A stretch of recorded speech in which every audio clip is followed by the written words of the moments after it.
Today's class, we will be analyzing one of the most perplexing and shocking stories in the entire Talmud, which is known for its abundant stories, some of them quite fascinating and interesting. But yet this story is definitely one of the most strange, definitely a candidate for one of the most shocking stories in the Talmud. Let's get to it. So the source is Megillah, Tractate Megillah, page 7b. Amar Rava, Michayev inish lipsumi bepuria. A man is obligated to become inebriated on Purim, ad lo yada and other Haman lebarach Mordechai, until he blurs the distinction between cursed is Haman and blessed is Mordechai. Welcome, please join us. We just started. We are analyzing one of the most shocking and strange stories in the entire Talmud. Okay? And it starts off like this. First, it goes to teaching. Rava taught that on Purim one must become intoxicated to the point that he doesn't know the difference between cursed is Haman, the wicked villain, the Hitler of that time, and blessed is Mordechai. Rashi explains what does it mean to become inebriated, in case you weren't sure how. Rashi said, Lapsume means lishtaker biyayin, to become drunk with wine. That's the obligation. That's also quite shocking teaching. Doesn't seem like such a very Jewish thing, but we'll discuss it. Continues part 2. Oh, what does it mean? He doesn't know the difference between Haman and Baruch. That's a good question. That will be another class. Rez Hashem, if you saw the schedule, so ask someone to show you afterwards. When we post it for the rest of the week, one day we'll be discussing what is this obligation exactly. But today we're focusing on the story, which is now. Part 2. Right after the story, after this teaching, the Gemara continues. Rabbi Rabbi Zera avdu seudas purim v'hadi adadi. Rabbi and another rabbi named Rabbi Zera, they had the Purim party together. Ipsum, they became inebriated. Kam Rabba shachla Rabbi Zera. And Rabbi rose up and slaughtered Rabbi Zera. Exclaim. L'mocha boi rachmi v'achye. The next morning, he prayed for him, for mercy, and restored him to life. And his prayers were successful and returned him to life. I don't know which part is more shocking. Okay, the miracles, sometimes we're not so surprised with great rabbis. That's good. But the actual story seems crazy. Getting drunk and killing, he slaughtered his friend. L'shana amalei, the next year. And then even more. We got to get to it. No, he brought the and he brought him back alive. Yeah. That we said. I think the first part is more shocking, that it happened. Then bringing him back alive, we know our rabbis and holy people do it, but it was such a high level that he's able to bring people back alive. He loses control and he kills somebody. That's the question. That's the big question. I'm going to get to it. L'shana amalei, the story continues. The next year they met and he invites him. Let's go. Want to go for another try? Want to do this again next year? Amalei, he declined, saying you can't always rely on a miracle. Or literally, not every hour does a miracle occur. Not every time. This is the story. Clear? Gotta get the story because the whole discussion is an analysis of this story. Yitzchak, you're with me fully. Yes, well, that's right. What about this? If you're really with me, you would be laughing now.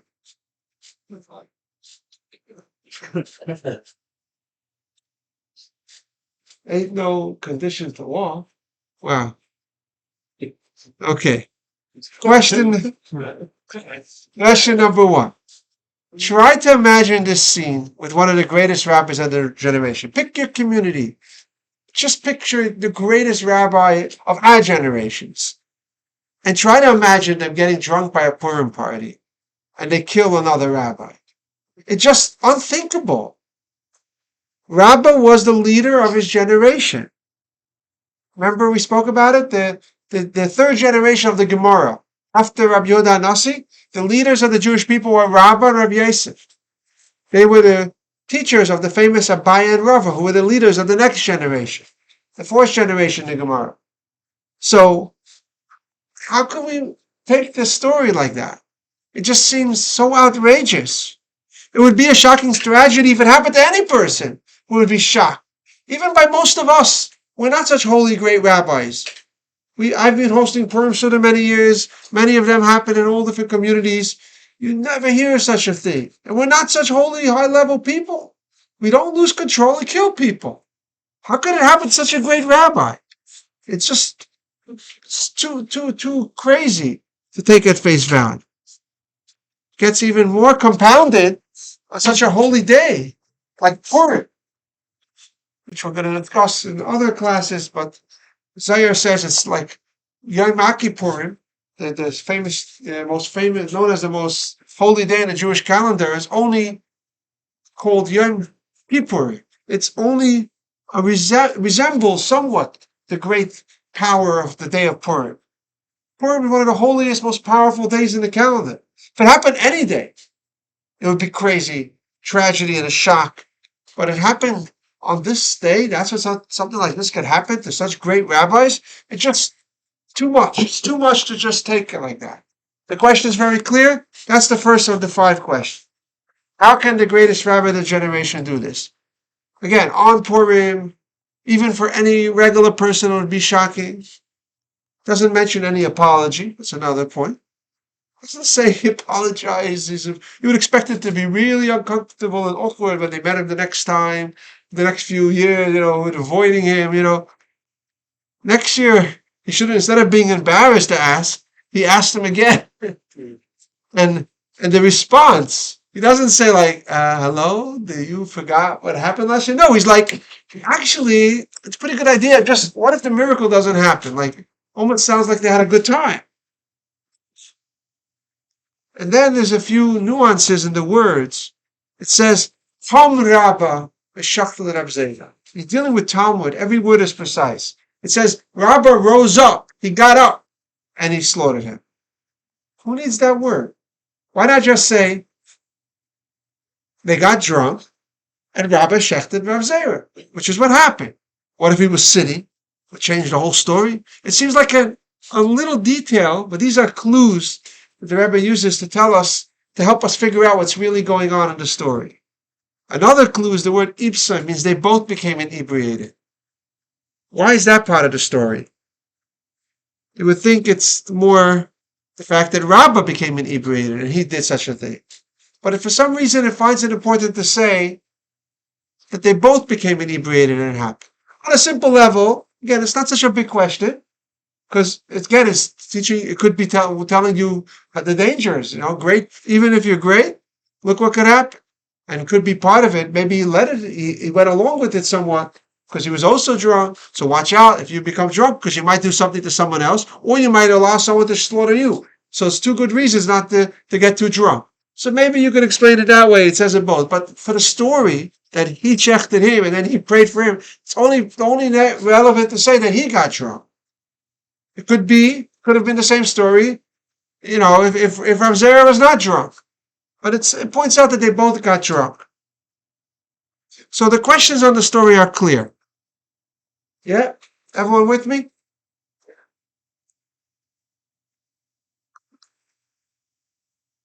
Because of this, all the classic commentators, they grapple with trying to explain this story somehow. It just makes no sense. So the Marsha lived like 400 years ago, Poland. He was actually a rabbi in Chelm for a few years. Look what he comments.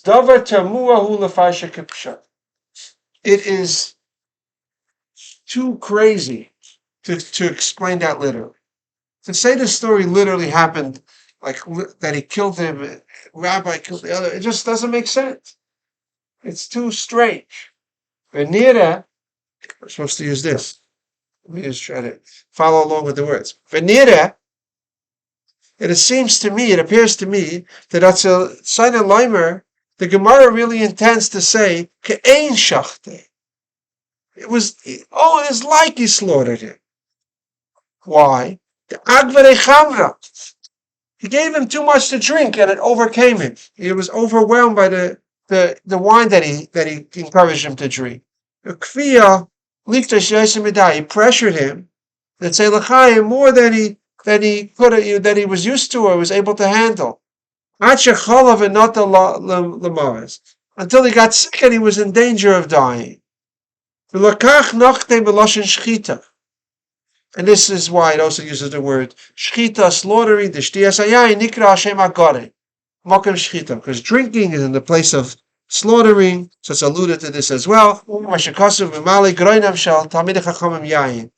it says that the Torah scholars' throats were filled with wine. It means Torah, but it's the throats, is the place of wine. So he says this is what the Gemara really means. He didn't really kill him. Still shocking. It only softens the question. Still, all our great rabbis don't kill people or get people to drink too much if they get sick. It's still a pretty disappointing behavior. Doesn't really fully answer it, but the Rebbe brings all the sources to show how everyone struggles with this, and they try to say answer. And then it continues, to hitzpalel olav, and he prayed for him, shelo yamus, that's what it means.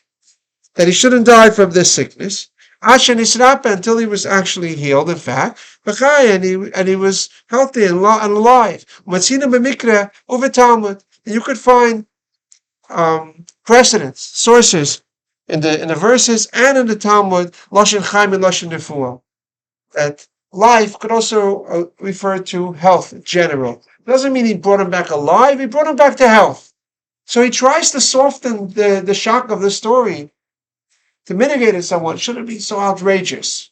Obviously, it's not so solid because he's stretching the word. The word the Gemara reads like he slaughtered him. You're softening it because you're uncomfortable with it. That's it. We're looking for a better answer. Let's continue. The Beis Abchira, the Rabbeinu Menachem. This is a Risha. It's before the Marsha, from like 700 years ago. But only like 50 years ago, they published it for the first time. It was lost. They got copies from the Vatican, and they published it. And it was always known about because it was quoted by a lot of the early commentaries, but they finally got it and printed it as a Sfarim I have in my house. Came from a few decades ago. Anyway, he writes as follows. A similar point. He also struggles with the same issue. And look how he says, Shachte miloshin skita. Because sometimes a shin and a sin and a samach are interchangeable. The word shachte means it's supposed to be like sachte, skita. He squeezed him, he pressured him. And so he got him in a very tight situation. Maybe his health was a little bit compromised.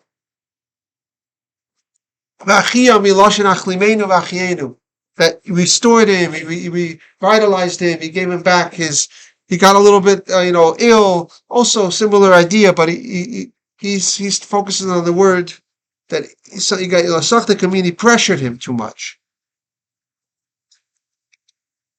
And the Yavitz, of Yaakov Emden, who lived the time already of the Baal Shem Tov, so he's a little after the Marsha, he also says, you cannot say the story literally. It's too shocking, too outrageous.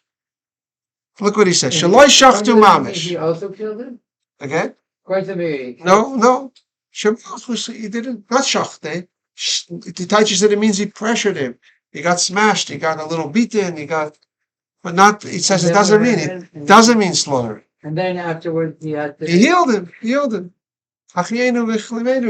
got him back. The Yavit says, Shaloi shachtu mamish. He didn't literally slaughter. Elo b'achizes einayim. It was some kind of optical illusion or a trick, like a illusion that grabs the eyes. That's what it means. Achizes einayim literally. Tricks the eyes. But everyone for a moment, the observers thought that he actually killed him, but it really was some kind of trick. And Af Reb Zayda nispo mehem. Even Reb Zayda thought he was going to die from this trick. It's maybe like the first time this thing happened, right? Maybe the person inside. Yeah, it's Lavash Charada. That's what he says. Exactly, you're right. He was overtaken by dread and trembling and panic from the trick that he thought he was going to die. V'nis Aleph Miroiv Daiga. And from his anxiousness and panic, he fainted. Avodam Vade Lo Shafach. It says that? What? That's what it says. That's the next verse. Avodam Vade Lo Shafach Rabba. But certainly Rabbi didn't spill any blood. He didn't spill any blood. Af im haya b'maydim. Even though he was born in the constellation of Maidim, which is Mars. So that's the next Gemara. I have it on the next source. But let's first explain his answer. We used to have these on Purim sometimes. The kids like playing with them. These knives that go in. They look real, but they spring in. You just push it and the blade goes in, but it looks like it's going in. Yeah. So imagine no one ever saw one of those in his life. The first one who invented them. It could really freak people out.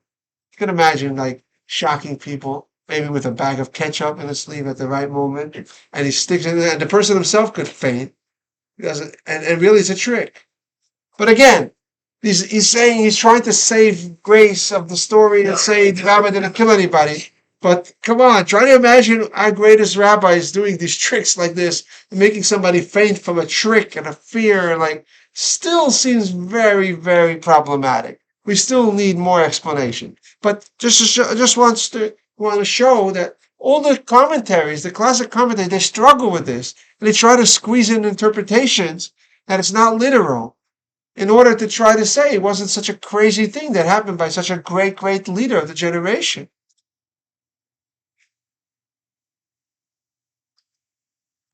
Here's the Gemara about Madim.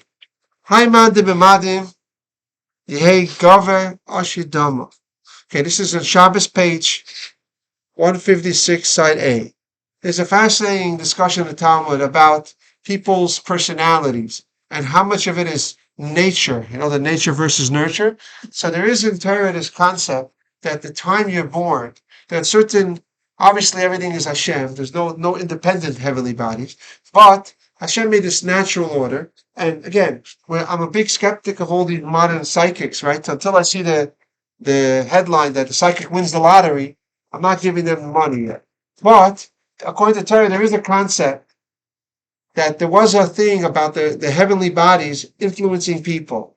And there's different, there's 7 main ones, and there's 12. And if certain things line up, the hour, the minute, the hour, the day of the week, the day of the month, the location, it could make, if a lot of those things are all connected to the influence of Mars, it could be a very, very aggressive tendencies. That's what the Gemara says. It goes to different hours of the day. Actually, the custom of not doing Kiddush, the 7th hour on Friday, because that's when is this influence is also then. So some people refrain from Kiddush during that time.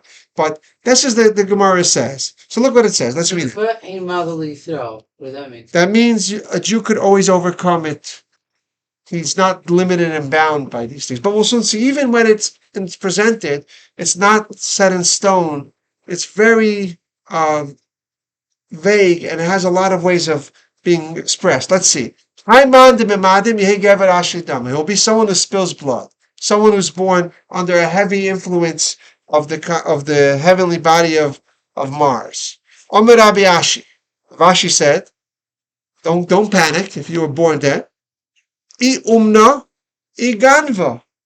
You could be a doctor. Umna is literally like a bloodletter, a surgeon. I ganva, or it could be like a thief, could be usually, according to Torah, remember, it's assumed to be a murderer.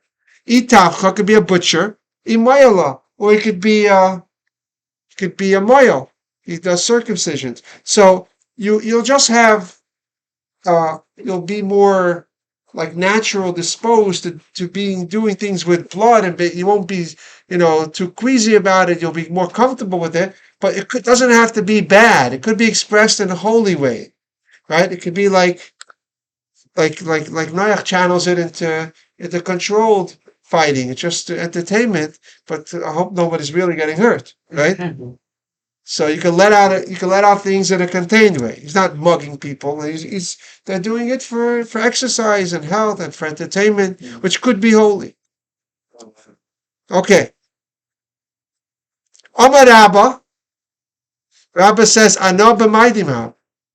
I was born under a heavily influence of maidim. What do you say to that? So Omar Abaya, so a student says, "Ma'anami onish v'katil." Your court punishes people and kills people. So it's under your jurisdiction. Apparently the court in Bavel, even though the Jews were not doing capital punishment, it was very rare in general. We barely know of a handful of cases where it actually carried out in all the 1400 years that we had the halachic authority, till a little bit before the second temple was destroyed.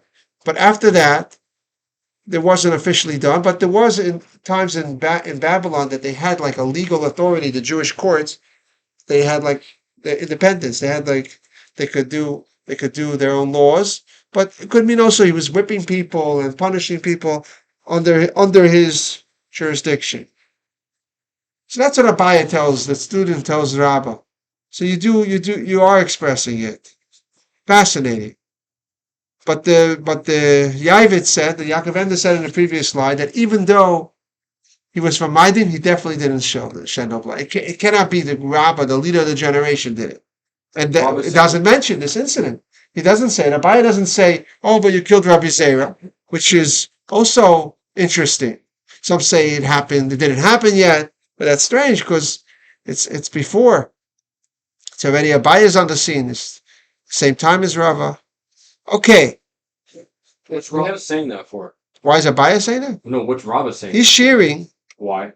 He wanted to say, like, I'm none of those jobs. And I'm from this influence. So a student says, but perhaps the master is expressing it through his court system, that he's in charge of the whole legal system in Babylon. He was the leader.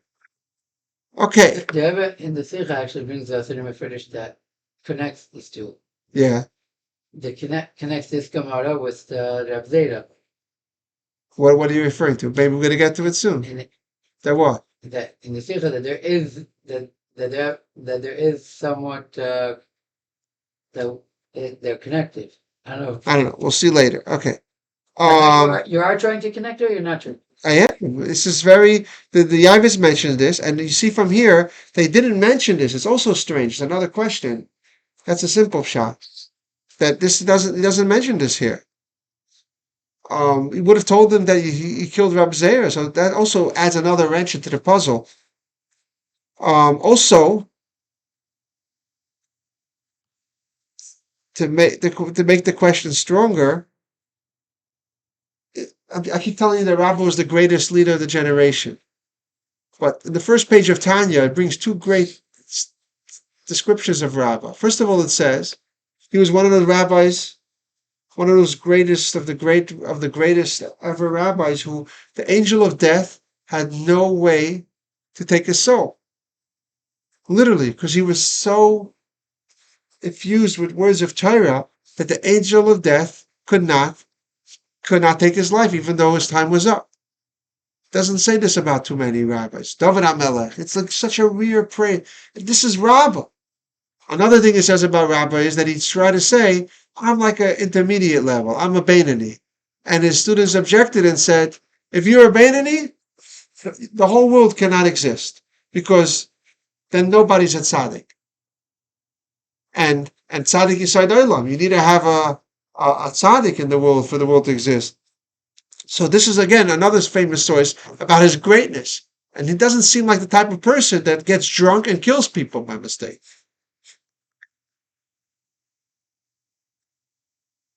Oh, and some try to say, and maybe this is the connection you're referring to, that let's go back to this slide. He doesn't mention this. So maybe that's because it didn't happen literally. It supports it. That's why he doesn't mention this story. And it didn't happen literally. It happened in some kind of mystical sense. The problem is that it's brought in halacha. There's a discussion if in fact the person is obligated to drink to the extent that he doesn't know the difference between Or Hama and Baruch Mordechai, which we're going to discuss in our drinking class, which is on the schedule this week.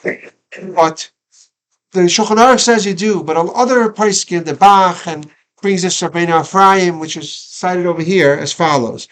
How the custom of Rabbi Ephraim zal me'aha uvda the kom Rabbi Shachla Rab Zeda itchele memre de Rava v'leis hilchos hakavasei v'lav shamber dami lemevidach. Let me translate. They bring from Rabbeinu Ephraim, who points out something interesting. Who was first, Rabbi or Rava? Rabbi. Rabbi was the teacher of Rava. Rabbi of Yosef were the previous generation. Then goes Abai and Rava. So Rava's teaching is put first. When they organized the Talmud and they published it and they compiled it, they arranged it, they put Rava's teaching first, that you're obligated to get drunk to this extreme way, and then they followed it with the story. But the story is from a generation before. So why didn't they put the story first? And Rabbi Rabbeinu Ephraim, who's a great Risha, we don't have any work safer of his, but he's quoted by the Ran and the Balamar and the Bach and others bring him. He says, look how he derives halacha from the Gemara, that Ravina and Rav Ashi, when they made the Gemara, they want to tell you the halacha is not like Rava.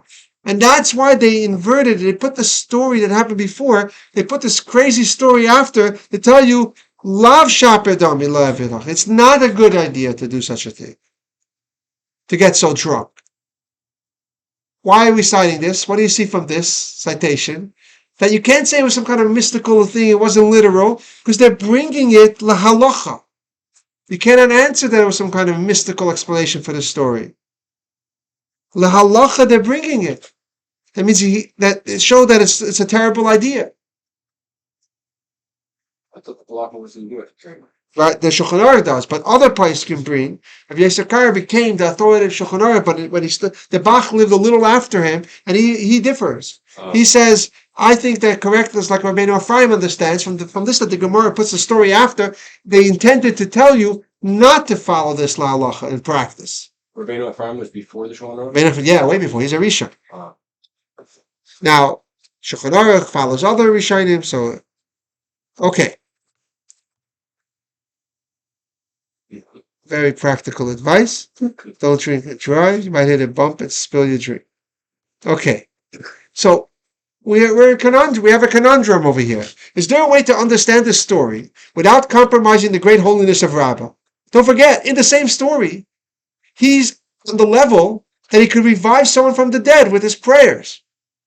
So he's somehow behaving really, seems like coarse and low-class behavior, getting drunk and slaughtering another great rabbi, but he's holy, yet simultaneously he's behaving like a holy person. It's a real puzzle, and without stretching the literal meaning and implication of the wording, because it's brought la'alacha, and it says he got him drunk and there was wine and so on. Like, how could we have both of these? This is the great puzzle that we want to try to solve. Is everyone with me before we go to the explanation? Let's go for it. So we started today Chumash Vayikra. In 2 weeks we're going to have another story about the two sons of Aaron. And this is another little story that the Rebbe is going to analyze as an introduction to explain our story. There also we have a conundrum. The two sons of Aaron died on the day that the Mishkan was inaugurated. The way their death is described is they offered a strange fire. That's what it says officially in the verse. They approached they went into the temple with a strange fire, an unlike scheduled fire, offering of sorts. It's very not clear what their exact sin was. There's many opinions. And there's a lot to say about that as well. But the conundrum is that it seems like they did something wrong. And Rashi says they drank wine. They entered, and that was the real problem. Rashi adds in, brings from the Medrash, one of the opinions, that they drank wine and they entered into the holy temple, which was inappropriate. They're doing something wrong. So what happened to Nadav and Avihu exactly? It says their souls were consumed. They died on that day. So it seems like they were bad. They did something wrong. They were punished. But then, if you look at the rest of the story, earlier we had this, remember, 2 weeks ago in the parasha. Moshe tells Aaron, these words, it's based on this, that when they died, he said, I see now that I thought one of us were going to die on the day of the dedication of the Mishkan. But now I see that they're greater than us. So these people are holier than Moshe and Aaron. The sons of Aaron reached a higher holy level of spirituality and spiritual greatness than Moshe and Aaron. But at the same time, we say that they sinned. It says they didn't get married. They gave a ruling in front of their teacher. They brought a strange fire. They were drunk. These are all different opinions what they did wrong. Basically, they did something wrong and they were punished because it was a sensitive day and it was very bad what they did. But then we find that at the same time, they're described as being holier and greater level spiritually than Moshe and Aaron. What's going on? Are they holy or low? So the Or Chaim HaKadosh, Reb Chaim ben Attar, also lived around 300 years ago, a little older than the Baal Shem Tov. He says such a crazy, beautiful description of the concept. He explains what happened to Nadav and Avihu. Misasan, that's this quote. Another way to explain it, he says. Misasan they died because of in the following way, because they came too close to Hashem. Piddish, they got so close to Hashem. They got so, their love was, they were exploding with love for Hashem. And this is how they died. They got intoxicated with Hashem. The verse is here giving you a little peek at the great spiritual level and the great spiritual experience that righteous people have. Holy tzaddikim, they have this unbelievable righteous spiritual experience, powerful experience of love of Hashem. Look at this description. Even though they realize that they're not going to be able to survive, their soul's going to expire. They didn't contain themselves. They couldn't hold themselves back from approaching lidvekus neimus arivus yedidus chavivus chashekus mesikus at kalois nafshes. Let me try to translate this.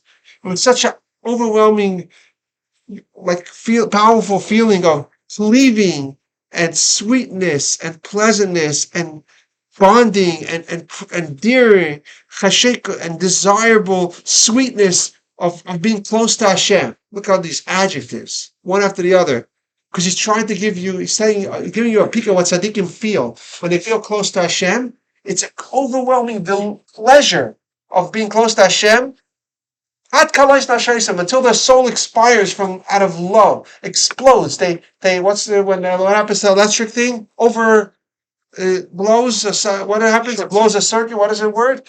It gets overloaded, right? Their soul can't stay in the body. Yeah, it blows like a fuse. Man, we cannot. It's hard to appreciate the experience, the quality of it. You cannot. If you didn't experience it, it's impossible to recognize, to really grasp this pleasure. Let me be mina anushi, not for no human could. Let me be ksava. You can't write it. There's nothing physical that you could compare. This intense feeling of love that they exploded with, that they had that day. They were holy, holy, holy, and this is what all the Rebbe has another sikha where he explains all the different opinions. What they actually did wrong was connected to this. They overdosed on love for Hashem. They were higher than Moshe and Aaron in that sense. It was a sin because you're supposed to contain it. You're supposed to develop a lot of love, but at the same time stay in this world and do physical mitzvahs, because that's what Hashem wants you to do. So, but they were holier than Moshe and Aaron. It's a holy kind of sin. And they were it came from great spiritual experience. They overdosed on the great love and pleasure of being close to Hashem. And they couldn't stay in this world anymore. This is what the Ohr HaChaim explains. And this is what it means. They didn't get married, meaning they couldn't be grounded. Marriage is being normal in this world, in integrating, not being a hermit, right? This is what it means. They brought a strange fire. They went overboard with their fire, their passion of love for Hashem. This is what it means they did. They drank wine. We'll soon see it's connected to this, because the wine helps you when you're full of Torah and holiness. So wine just magnifies the experience, and they add physical wine to help them grow and expand the feelings till they overdosed on this love. When you increase, when this thing builds up, these feelings that we just described, all these adjectives of the pleasure and the sweetness and the delight of the closeness and the bonding of Hashem, you're going to get disgusted with your body and your animal soul. Your soul's just going to leave the body. It just returns and melts away into Hashem. This is the experience that other Rabbi had. And this solves the enigma about what they holy. Yes, they were greater than Moshe Nari. They went so high they couldn't even come back. But at the same time, they're criticized for this. What's that to do with wine? So the Gemara says, Yehuda v'Chizkiya b'nei Rabbi Chia. Yehuda and Chizkiya, two sons of Rabbi Chia, havayasim b'sudasa, kamei Rabbi. They were sitting by a party, by a farbrengen, by a feast, in front of Rabbi Yehuda Anosi, right, the publisher of the Mishnah. And they were not saying anything. They were quiet. They were being shy. They weren't sharing any Torah. Amar lahu. So he told them, he told the servants or the Salamashkin, one of the other people there, Hagvaru chamra adarki. Give the young men some wine. So that they'll share some Torah insights.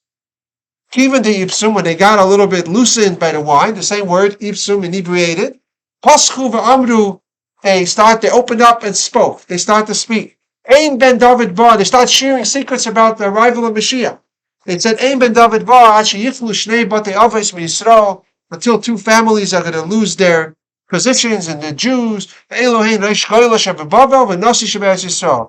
Jews are going to lose all forms of leadership and authority. The leaders of the family of exile in Babylon, and also the prince, like the leader of the Jews in the Holy Land. Both institutions are going to get diminished and weakened before Mashiach comes. Basically, But they started to share all these insights. But it would actually use physical wine as part of it. But since, again, so you see that it joins together with the great experience. Now, we can explain what happened with Rabbi Zera. The greatest rabbis. I think they were having Purim, they were having a beer drinking contest, or doing things. What happened was, they were cheering and learning and feeling the Torah and the secrets of the Torah and the author of the Torah. As they learned the Torah, they were starting to experience all those adjectives that the Ohr HaChaim explained. And Rav Zera was not able to handle it. Like Nadav Avihu, its soul left him. From the Torah, of course there was wine. And shchita means to draw. The word doesn't say killed him. The word in Aramaic, I should have added this nuance before, excuse me. This katla means to kill. Shchita means to slaughter. Why does it use a word that uses for animals? Because he cut it with a knife specifically? Does it mean that? It could also mean to draw forth. That's what the word shachat means. So he did kill him. He ended up dying. His soul left. But it was totally from an overdose of love of Hashem, from all the Torah, that they were going on a trip of love and closeness to Hashem, and he couldn't come back. That's what happened to him. It's a very, very high level. spiritual experience. Very appropriate for the highest level rabbis of our nation and history. Very few people reach this level. It says Rabbi Akiva went with 4 rabbis also, and one of them didn't make it back. His son-in-law didn't come back. Rabbi Akiva was able to come back. He was so great. He had that, because it's so hard. You get so disgusted by your body and physicality when you taste the closeness to Hashem that naturally you want to leave, and it takes a lot of strength to be able to contain yourself and come back into this world to fulfill the purpose of creation, which is our challenges and struggles here. Akiva was able to do it, and Rabbi was able to do it. But Abzeda, he overdosed. Why did he invite him the next year? See, why was Rabbi able to do it and not Abzeda? Look at the names. Rabbi means he has big vessels, big capacity. Zeta means small. Zeta in Aramaic means small, like Ze'er Anpin. You have in Chassidus, right? Smaller face. So he was hoping by the next year, probably has better, more developed vessels. Great people, they're always working on themselves, their character. When I say working on themselves, they're becoming holier. That means they're becoming more sensitive to other people and to their own soul, their own soul's needs. They're taking care of it better. So they're growing spiritually. So why not try it again next year? It wasn't anything negative. It was the purpose of creation is to be in this world. So he brought him back, but he was hoping that he would assure him and be confident that he could do it without even relying on a miracle. And he responds, no, I'm not sure. I'm not so, he was humble. He's like, I'm not sure if I reached the level that we want to need a miracle. So maybe it's better not to do it. But there was nothing, it wasn't like a low-class, drunk, out of control, wild behavior that caused anything. It's also why it says, come. And Ibsen, right? They both became inebriated. They were both having this experience. Come means he rose up. He went high. That was the thing. That was the issue. They both started to go upwards. Rabbi went up and he tried to take him with him to be closer and closer to Hashem until his soul couldn't stay in his body anymore. So it did happen literally. But at the same time, there was nothing like rowdy about this experience. It was they were doing Torah ideas. And they did take some wine to help them, because when you recited the story in Sanhedrin, that when Torah scholars take a little bit of wine and they share secrets, it just helps go even quicker and smoother their journey of closeness to Hashem, and the feelings get more intense. And the only problem was, Rabbi was able to handle it and stay in this world to be able to do physical mitzvahs and fulfill the purpose of creation. And Abzeda overdosed. Rabbi was not expecting that. He was obviously hoping that he would be able to handle it or stop it before you get too far. But it's not like some mess up. Is there any connection between that and the concept of not knowing the difference between blessed is Mordecai and cursed is Haman of this level? Like, is that why maybe the story's connected in the beginning? They bring that story or that point first. Is there any connection? Probably is. I don't want to conjecture now. I could think of different ways to try to connect it. We're going to have a class. We're going to have a class on that. But there's a lot of Chassidus and deeper meanings of what it means to reach a place of Adalayada. Mm-hmm. A lot of Mamorim and Sichas like about Chassidic interpretation of that. And some of them could be connected to this experience, like reaching revealing a level of connection with Hashem that you could associate with this closeness. Realizing how much Hashem loves you even when there is no difference. Mm-hmm. Like that could get you excited and have these strong feelings of closeness to Hashem, reciprocal and so on.